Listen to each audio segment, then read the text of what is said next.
Hello कॉन्फैक्ट्स। आज हम लोग जो हैं प्रेसिडेंट के सीरीज़ को आगे बढ़ा रहे हैं और प्रेसिडेंट के सीरीज़ में लास्ट क्लास में मैंने आप लोगों को जो है प्रेसिडेंट के सारे पावर्स बताए थे। मैंने प्रेसिडेंट के पावर्स के अंदर आपको कौन कौन से पावर्स बता दिए, एक बार दोबारा रिपीट करना चाहूँगा। प्रेसिडेंट्स के जो पावर थे वो सारे के सारे पावर्स में से एक मैंने आपको सबसे पहले बताया था लेजिस्लेटिव पावर्स। उसमें आपको मैंने एग्जीक्यूटिव पावर्स पहले बताया था मैंने आपको। उसके अंदर मैंने आपको बताया था आर्टिकल 75 एंड 77, आर्टिकल 75 एंड 77 जिसे प्रधानमंत्री और उनके काउंसिल प्लस उनके रूल्स एंड मैनर और कंडक्ट ऑफ बिजनेस को बताने का काम, अपॉइंट करने का काम कौन करते हैं? That is president of India.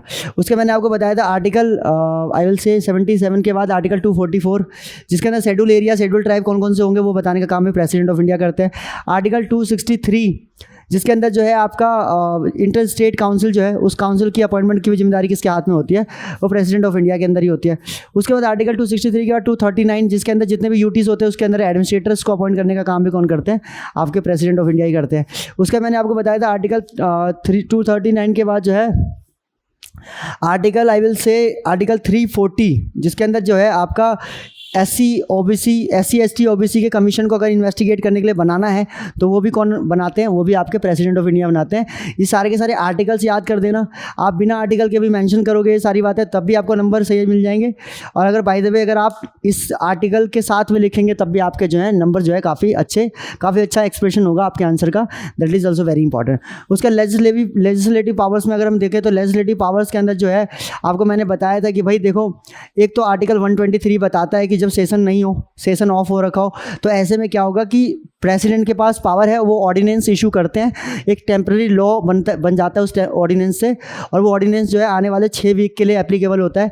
6 week के बाद जब पार्लियामेंट का सेशन आता है तो लोकसभा राज्यसभा उसे पास करवाती है और उसके बाद जो है परमानेंट लॉ में कन्वर्ट कर सकती है। लेकिन अगर वो नहीं करवाती है तो क्या हो जाएगा? उसके बाद जो है आपका ऑर्डिनेंस अपने आप ही लैप्स हो जाएगा। ठीक है, ध्यान रखेंगे। उसके बाद अगर हम बात करें तो प्रेसिडेंट के पास पावर क्या क्या होती है? समन करने की, हाउस को प्रोरोगेटिव करने की और उसके बाद जो है डिसॉल्व करने की, ये तीनों पावर होती है। फिर मैंने बताया था 86(2) के अंदर वो क्या करते हैं? पेंडिंग बिल्स को पास करते हैं। That is also very important. उसका मैंने बताया था कि आर्टिकल 90 के अंदर देखते हैं कि कोई चेयरमैन की वैकेंसी तो नहीं हो रही है, अगर वैकेंसी हो रही है तो उसे फुलफिल करते हैं। That is also very important. 94 में देखते हैं कि स्पीकर जो है उसकी वैकेंसी तो नहीं हो रही, अगर वो हो रखी है तो उसे फुलफिल करते हैं। That is also very important. Article 102 के अंदर देखते हैं, आर्टिकल 102 के अंदर देखते हैं कोई मेंबर ऑफ पार्लियामेंट जो है वो डिस्क्वालीफाई तो नहीं हो रखा, अगर डिस्क्वालीफाई हो रखा तो उसको बाहर निकालते हैं। उसके बाद क्या कहते हैं 87 के अंदर आपका जो है पार्लियामेंट की प्रेसिडेंट की स्पेशल स्पीच होती है। अगर वो स्पेशल स्पीच जो है उन्होंने अगर नहीं दी हुई है तो वो जो है स्पेशल स्पीच अगर जो है नहीं दे रखी है तो वो स्पेशल स्पीच जो है हर मतलब कि हर नए कार्यकाल के पहले आपके सेशन में और हर साल के पहले सेशन में जो है वो स्पेशल स्पीच होती है प्रेसिडेंट ऑफ इंडिया की। ठीक है, that is also very important. उसके बाद अगर हम बात करें आर्टिकल 87 के बाद अगर हम बात करें आपका जो है आर्टिकल 87 के बाद देखेंगे कि हाउस में जो है आपका बिल जो है मूव किया जाता है। ठीक है, और बिल मूव करने के बाद जो है उसको लोकसभा और राज्यसभा पास करती है और लोकसभा राज्यसभा जब पास करते हैं तो उसको भेजा जाता है प्रेसिडेंट के पास। प्रेसिडेंट क्या करते हैं? प्रेसिडेंट उस पर या तो अपनी एसेंट देते हैं या तो उसे विदहोल्ड करते हैं और या तो जो है उसको रिकन्सिडर करने के लिए भेजते हैं। लेकिन वो रिकन्सिडर करने के लिए सिर्फ एक बार ही भेज सकते हैं, उसके बाद दोबारा उसे नहीं भेजा जा सकता। ये सारी चीज़ें। और अगर वो उसको एसेंट दे देते हैं या वो विदहोल्ड करने के बाद एसेंट दे देते हैं या रिकन्सिडर करने के बाद दे देते हैं तो वही जो बिल होता है वो क्या बन जाता है? वो बन जाता है आपका एक्ट। ये सारी बातें मैं आपको लेजिस्लेटिव पावर्स में सारी की सारी बता चुका हूँ। उसके बाद अगर मैं आगे बात करूँ तो मैंने आपको बताया था कि इसके बारे में जुडिशियल पावर्स, उसमें आर्टिकल 72, 143 और आपका 124 का सेकंड और 217 का फर्स्ट जो है वो मैंने आपको बताया था। मेरे को लेजिस्लेटिव पावर्स में देख लो कुछ रह तो नहीं क्या? ठीक है, और कुछ नहीं रहा है इसके अंदर, ध्यान रखेंगे। That is also very important. चलिए, तो मैं कहता कि जुडिशियल पावर्स में क्या क्या आता है? जुडिशियल पावर्स में जो है आपका पहली बात तो आर्टिकल 143 जो है वो पावर देता है प्रेसिडेंट को कंसल्ट करने की, किससे? CJI से, चीफ जस्टिस ऑफ इंडिया से कंसल्ट करने के लिए। अगर कोई कॉन्स्टिट्यूशनल डेडलॉक होता है या कोई भी ऐसी सिचुएशन होती है जहाँ पर प्रेसिडेंट को लगता है कि यहाँ समझ नहीं आ रहा कि क्या करना चाहिए, ऐसे में इस डेडलॉक को ख़त्म करने के लिए वो एडवाइस चाहे तो किससे ले सकते हैं? आपके चीफ जस्टिस ऑफ इंडिया से ले सकते हैं एज़ पर आर्टिकल 143। लेकिन वो एडवाइस जो है वो कोई बाइंडिंग नहीं होगी कि मानना ही पड़ेगा प्रेसिडेंट ऑफ इंडिया को। That is also very important. उसका आर्टिकल 72 के अंदर जो है पार्डनिंग पावर्स के बारे में बता रखा है।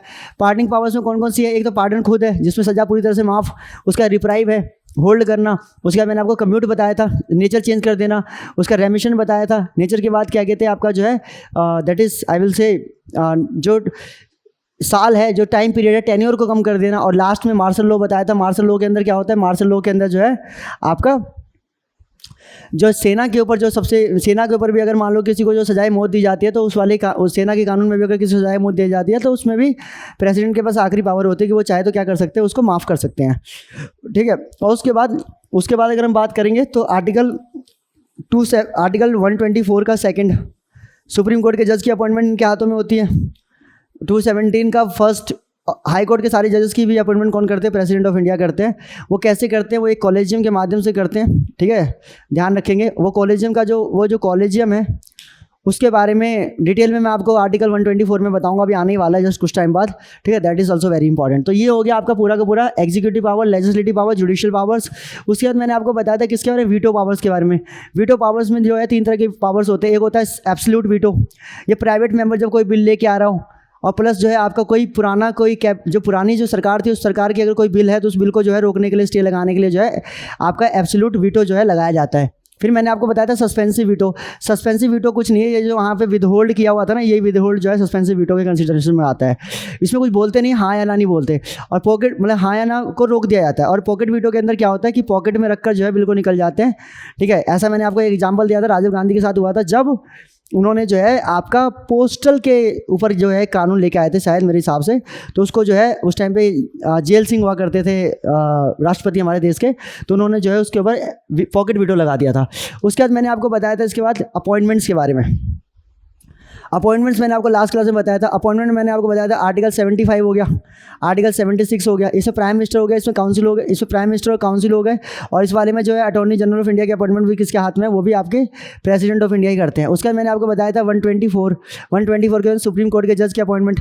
155 जितने भी इंडिया के गवर्नर्स हैं उन सारे गवर्नर्स की अपॉइंटमेंट कौन करते हैं? प्रेसिडेंट ऑफ इंडिया करते हैं। उसका 155 के बाद मैंने आपको बताया था 148 CAG की अपॉइंटमेंट कौन करता है? आपके प्रेसिडेंट ऑफ इंडिया करते हैं। उसका मैंने आपको 148 के बाद जो है 217 का फर्स्ट बताया था, वो बताया था मैंने। हाई कोर्ट के सारे जजेस की अपॉइंटमेंट कौन करते हैं? प्रेसिडेंट ऑफ इंडिया करते हैं। फिर मैंने आपको 239 बताया था जिसमें जितने भी एडमिनिस्ट्रेटर्स होते हैं वो सारे एडमिनिस्ट्रेटर्स की अपॉइंटमेंट यूटी की कौन करते हैं? आपके प्रेसिडेंट ऑफ इंडिया करते हैं। आपको 263 बताया था। 263 के अंदर मैंने आपको बताया था कि इंटर स्टेट काउंसिल की अपॉइंटमेंट भी कौन करते हैं? प्रेसिडेंट ऑफ इंडिया करते हैं। उसके मैंने आपको आर्टिकल 340 में कमीशंस बनाने की पावर किनके पास होती है? इनके पास ही होती है। उसके बाद क्या कहते हैं आपका जो है 344 के अंदर जो है आपका जो है ऑफिशियल लैंग्वेज का कोई कमीशन बनाना हो तो उसके बारे में भी किसके पास पावर होती है? प्रेसिडेंट ऑफ इंडिया के पास होती है। अगर आर्टिकल 350 का B बताया था कि आपका जो है लिंग्विस्टिक ऑफिसर जो है, स्पेशल लिंग्विस्टिक ऑफिसर जो है अपॉइंट किया जाएगा कि देखेगा कि भाई जो मदर टंग में जो एजुकेशन, प्राइमरी एजुकेशन प्रोवाइड होनी चाहिए वो हो पा रही नहीं हो पा रही, आर्टिकल 350A के अंदर जो बता रखा है। तो इन सब चीज़ों के बारे में अपॉइंटमेंट की जिम्मेदारी किसके पास होती है? वो आपके प्रेसिडेंट ऑफ इंडिया के पास ही होती है, ध्यान रखेंगे।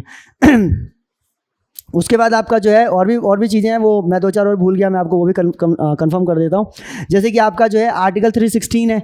आर्टिकल 316 के अंदर जो है आपका क्या है? आर्टिकल 316 के अंदर आपका जितने भी यूपीएससी के जो चेयरपर्सन है, जेपीएससी के चेयरपर्सन, वो भी यही अपॉइंट करते हैं। उसके आर्टिकल 280 के अंदर जो फाइनेंस कमीशन है वो भी यही अपॉइंट करते हैं। उसके आर्टिकल 324 के अंदर जो आपका चीफ इलेक्शन कमीशन है वो भी अपॉइंट करने की जिम्मेदारी किसकी होती है? प्रेसिडेंट ऑफ इंडिया के पास ही होती है, ध्यान रखेंगे। He is not a common man, he is a man with a lot of responsibilities. और वो रिस्पॉन्सिबिलिटीज़ जो हैं अभी किसके हाथ में? द्रौपदी मुर्मू। समझ रहे हैं आप? प्रेसिडेंट को हल्के में दिखा रहे हैं, हल्के में नहीं है वो अलग बात है कि जितने भी काम ये सारे के सारे कर रहे हैं वो प्रधानमंत्री के ही कहने पे कर रहे हैं, नो डाउट। लेकिन अगर ये चाहे तो मना कर दे, अगर ये मना कर देंगे तो ऐसे मना करते नहीं है। ठीक है, वो कहते हैं क्या यार, देखो हम चाहते हैं कि देश में जो है लड़ाई वाला माहौल ना रहे, देश में डेवलपमेंट का काम हो, उसमें एडमिनिस्ट्रेशन। दरअसल क्या होता है ना कि यहाँ पे दिक्कत ये हो गई है कि आप देखेंगे कि जैसे क्या होता है कि चुनाव होता है हमारे यहाँ, और चुनाव होता है तो चुनाव में क्या होता है कि देखो 5 साल में एक बार चुनाव होता है। अब जैसे आप इस 5 साल में पूरी जनता, जैसे हम अपने क्षेत्र में रहे, हमने अपने क्षेत्र में देखा कि भाई काम हुआ या नहीं हुआ या क्या हुआ, वो 5वें साल में जाकर जो है हमने लगातार जाके पूरा वो किया, एनालाइज़ किया कि हाँ भाई इन्होंने काम किया या नहीं किया। और फिर मैंने क्या किया, मैंने एक पर्टिकुलर पार्टी को वोट दे दिया। और वो पार्टी को मैंने जिस पार्टी को वोट दिया कि मैंने कहा कि यार ये पर्टिकुलर पार्टी को जो है मैं चाहता हूँ कि इस बार सत्ता में आए और मैंने इस पार्टी को वोट दिया। और जिस पार्टी को मैंने वोट दिया, मान लो कि वो पार्टी हार गई, तो मेरा काम ये नहीं बनता कि मैंने जिस पार्टी को वोट दिया था मैं उस पार्टी को जिसको मैंने वोट दिया था मैं हार गया तो मैं हमेशा अगले 5 साल आने वाले उसको ही उसको ही सपोर्ट देता रहूँगा। अब जो जीत गया है मेरा सपोर्ट उसकी तरफ जाना चाहिए। लोग अक्सर क्या करते हैं कि चुनाव से पहले भी विपक्ष की भूमिका निभाते हैं और चुनाव के बाद भी निभा रहे होते हैं। अब भाई अब आपका काम क्या है? आपका काम है कि सरकार के साथ मिलकर जो है सरकार के डेवलपमेंट की एक्टिविटीज़ के अंदर सहयोग करना। आप देखोगे कि भाई जैसे फॉर एग्जांपल किसी एक पर्टिकुलर एरिया में इलेक्शन हुआ और ए और बी खड़े हुए, जिन्होंने ए को सपोर्ट दिया और जिन्होंने बी को सपोर्ट दिया, इन दोनों ने अलग अलग लोगों को सपोर्ट दिया और इसमें जो है मान लो ए जीत गया, बी हार गया, तो जिन लोगों ने बी को सपोर्ट दिया था उन सब की भी जिम्मेदारी है कि वो किसको, ए को ही सपोर्ट दे अगले आने वाले 5 साल तक, क्योंकि अगले आने वाले 5 साल तक आपका विधायक यही है, आपका सांसद यही है। अब आप इसी के ही साथ चले, इसके साथ ही कॉपरेट करें। लेकिन चुनाव खत्म होने के बावजूद भी ये लोग अभी भी बटे होते हैं पार्टी के अंदर।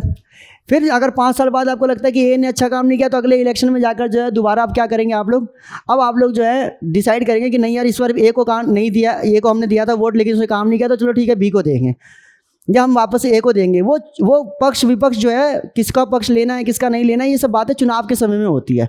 चुनाव खत्म होने के बाद जनता का काम राजनीति करना नहीं है, आपका काम है कि भाई आपके क्षेत्र में जो काम नहीं हुए उन कामों को करवाना। सरकार अगर आपके साथ काम करवा रही है तो उसके साथ कॉपरेट करना, ये नहीं कि आप हर हमेशा जो है आप जो है झंडे लेकर निकल जाएंगे। हाँ, या तो अगर आपको वाकई में राजनीति करनी है, अगर वाकई में आप चाहते हैं कि भाई पॉलिटिक्स करनी है, तो फिर आप पार्टी ज्वाइन कर लो।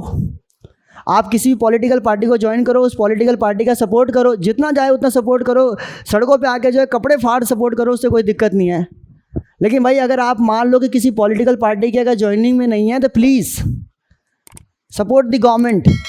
आप उन पर दबाव बनाए काम करने का, लेकिन खिलाफत में ना जाए उस तरीके से।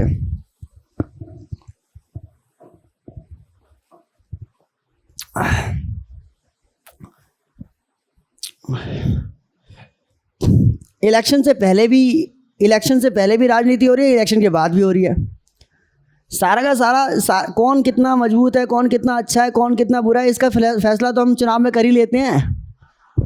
चुनाव खत्म तो उसके बाद क्या है, उसके बाद जिसकी भी जिम्मेदारी आई है उसके साथ कॉपरेट करो। मैं ये बात इसलिए कह रहा हूँ क्योंकि मैंने इस चीज़ को अपने आंखों के सामने देखा है, आप लोग भी शायद इस चीज़ को देखते होंगे।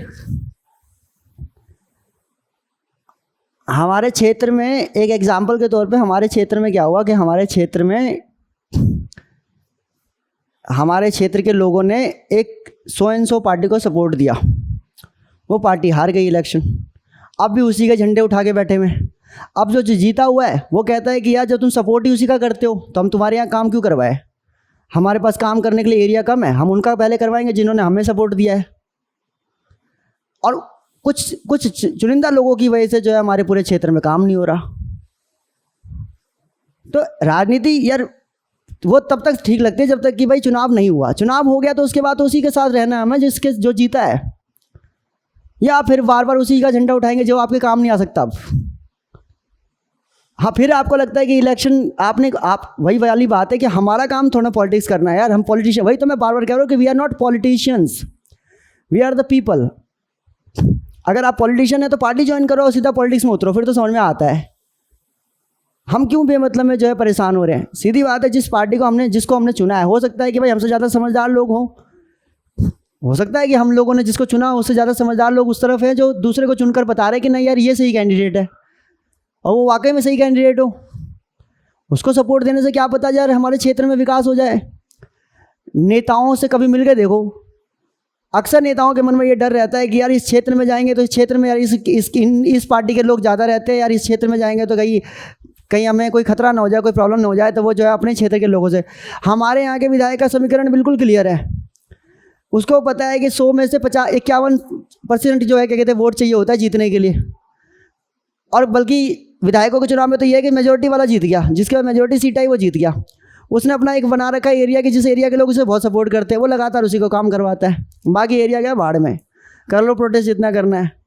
तुम्हारे यहाँ पे काम नहीं करवाऊंगा तो क्या होगा, वोट ही नहीं दोगे ना। तुम्हारे वोट देने ना देने से कोई फर्क पड़ ही नहीं रहा। मेरा वोट एक जगह पक्का है, वहाँ पे काम भी करवा रहा हूँ। नुकसान किसका? जो आम जनता, जिसको राजनीति से इन सब चीज़ों से कोई मतलब नहीं। कॉन्स्टिट्यूशन पेज पे ऐसा है, ज़मीन पे ऐसा है। अब समझ में नहीं आता हम पॉलिटिकल टीचर को कि यार हम सिर्फ क्या कहते हैं बुकिश नॉलेज बांटने में लगे पड़े या वाकई में कोई डेवलपमेंट क्रिएट कर पा रहे हैं बच्चों के बीच में। And this is what the president's power that you are finding here. एक इसमें पावर और है जिसका कहेंगे डिस्क्रिशनरी पावर। पढ़ो मत, बस इसको समझो। बस समझो कि हमें जो है इन सब चीज़ों को कैसे एप्लीकेबल करना है, कैसे लोगों को कंसल्ट करना है, कैसे लोगों को समझाना है कि जिससे कि जो है हमारे ये कॉन्स्टिट्यूशन में लिखी हुई बातें जो हैं इसका जो इम्प्लीमेंटेशन है ग्राउंड पे भी हो सके और वाकई में एक डेवलपमेंट जो है दिखे कि हाँ भाई हो रहा है। इंडिया अमेरिका जो है ऐसी दुनिया का सबसे ताकतवर देश नहीं बना। उसके यहाँ के लोग उसके संविधान को भगवान की तरह मानते हैं और उसे फॉलो करते हैं।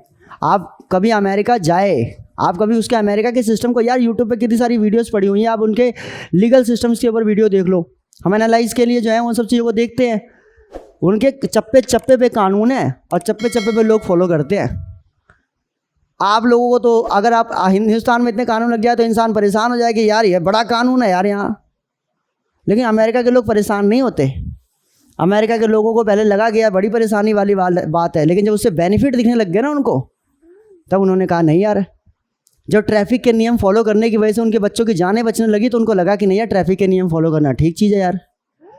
जब सही पर्सन को समझ के चुन कर वोट देने से जब देखा कि सही पर्सन चुनाव में जीत कर आया, उसने काम करवाया, तो उन्होंने कहा कि नहीं यार कानून व्यवस्था ठीक है यार। कानून व्यवस्था ऐसी ठीक नहीं होती। कानून व्यवस्था को ठीक करने के लिए कानून का सही से क्रियान्वयन करना पड़ता है, उसे लागू करना पड़ता है। वो कौन करेगा भाई? वो आप ही करेंगे, वो हम ही करेंगे। दिस इज़ वेरी इंपॉर्टेंट, वरना ये सब सारी चीज़ें डाटा रह जाएंगी। डाटा के अलावा कुछ नहीं है, ये इन्फॉर्मेशन से अलावा कुछ भी नहीं है। ऐसी इन्फॉर्मेशन बहुत पड़ी हुई है, मैं आपको देता रह जाऊँगा, लेकिन देखो कि ये समझ में क्या आया, क्या हमने निकाला उससे। डिस्क्रिशनरी पावर, जैसे कि नो कॉन्फिडेंस मोशन, और किस पार्टी को पहले बुलाएंगे जीतने के बाद, अगर मान लो मेजोरिटी किसी को नहीं मिली, ये सारे अधिकार किसका? प्रेसिडेंट के पास है। ये सब मैंने बता दिया था।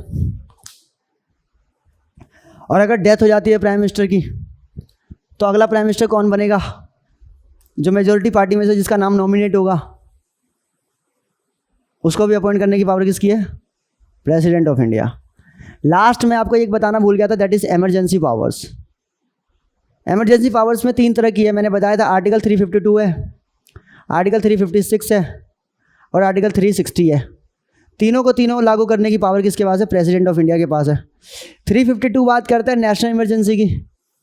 नेशनल इमरजेंसी जो है देश में लगाए जाते हैं 3-4 केसेस के अंदर। एक होता है एक्सटर्नल एग्रेशन, एक होता है आर्म्ड रिबेलियन, और एक जो होता है आपका दैट इज वॉर। ये 3 कंडीशन अगर होती है तो देश में पूरे क्या लगा दिया जाता है? इमरजेंसी लगा दी जाती है। ऐसा जो है 3 बार हुआ है हमारे देश के अंदर, 2 बार हुआ है हमारे देश के अंदर। एक हुआ है आपका 1962 में बताते हैं ऐसा, 71 में, मगर ये ज़्यादा नहीं हुआ था, कुछ बॉर्डर एरियाज़ के अंदर रखा गया था। तो नेशनल इमरजेंसी का मतलब ये नहीं होता कि पूरे इंडिया में, कभी कभी पार्ट्स, होल और any parts of the India, ठीक है, ध्यान रखेंगे।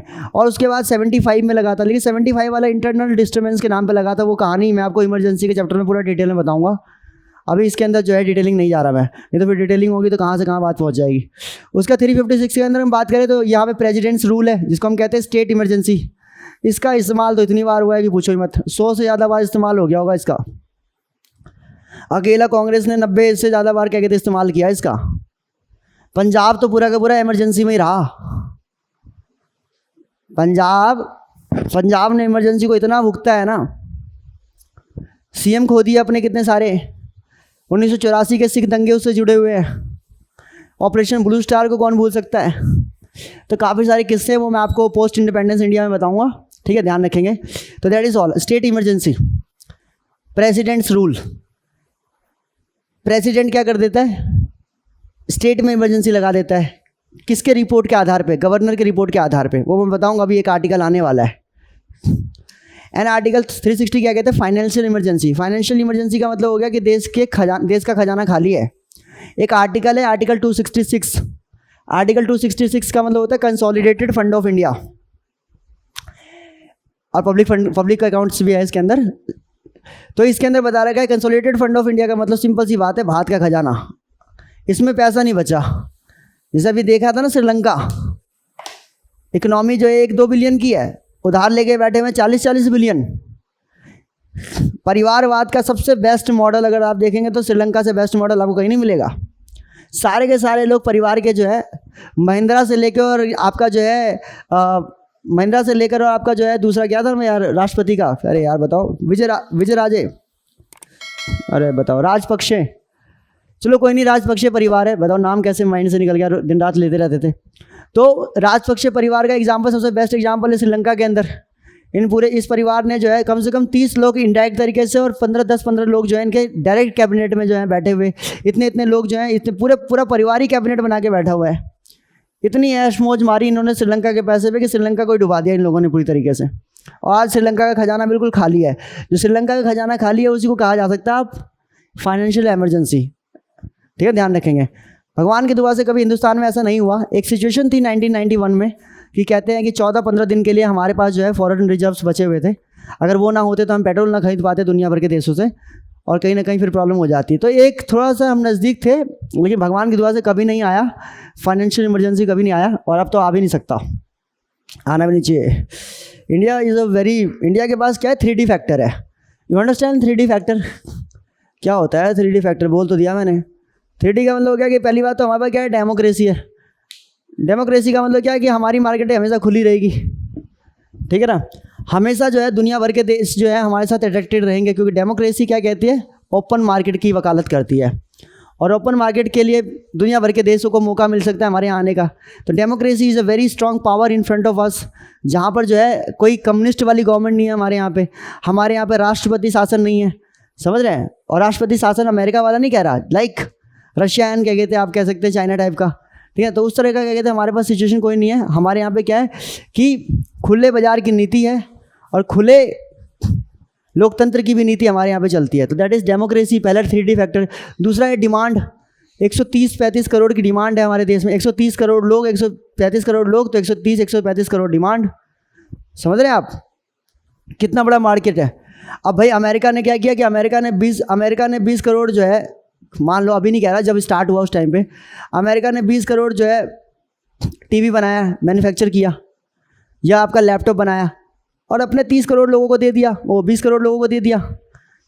जब सबके घर में टीवी लगी गई तो बेचेगा किसको? डिमांड खत्म, तो उसको चाहिए मार्केट। समझ रहे हैं? उसको चाहिए मार्केट।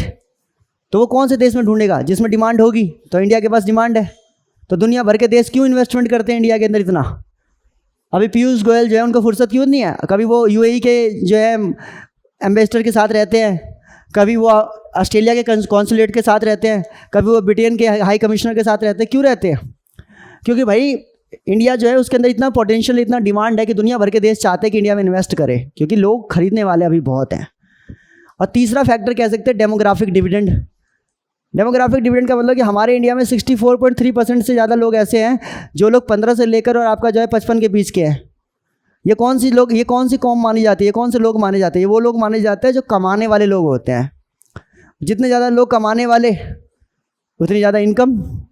समझ रहे हैं? तो ये 3 फैक्टर है जिसको हम कहते हैं 3D हमारे पास, 3D फैक्टर। तो 3D फैक्टर इंडिया के पास है, और ये 3D फैक्टर क्या है? इंडिया की सबसे बड़ा इंडिया का एडवांटेज है, जिसकी वजह से इंडिया की इकोनॉमी में कभी भी आर्टिकल 360 लगना जो है नॉट पॉसिबल। ये है प्रेसिडेंट के सारे पावर्स। सही से देख लो आप, इतना ही है। इसको जितना एक्सप्लेन कर देंगे आप, जितना बढ़िया एक्सप्लेन कर देंगे ऑन पेज, आपके नंबर खड़े हैं। ठीक है जी। अब मैं बात करूंगा इसके बाद किसके बारे में? वाइस प्रेसिडेंट के बारे में। और कोई तो नहीं बच गया? हाँ जी, अब मैं बात करूंगा वाइस प्रेसिडेंट के बारे में। आज हो सका तो वाइस प्रेसिडेंट के साथ देखते हैं, वाइस प्रेसिडेंट निपट गया तो अच्छी बात है, नहीं तो फिर हम अगली क्लास में निपटाएंगे। This is all about the vice president.